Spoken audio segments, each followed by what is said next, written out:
Hi everyone, welcome back to another video from Webtech Tutorial. In this video, I will be showing you how to download MetaTrader 5 on your Android device. So let's go ahead and dive into the video. The first thing to do is to open up your Google Play Store from your Android device. Go to the search bar at the top and type in MetaTrader 5. Look for the MetaTrader 5 Forex Stocks application from the search result. Tap the install button to start downloading the app on your Android device. Wait for the app to download and install, which will take a couple of minutes. Once the app is installed, tap on Open and you can now log into your existing MetaTrader 5 account or create a new one.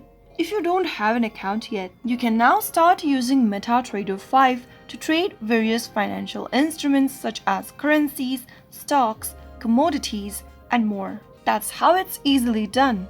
If you found the video to be helpful, go ahead and give us a thumbs up. Don't forget to subscribe to our channel by hitting the subscribe button. Also press on the notification bell so that you'll never miss another upcoming upload from us.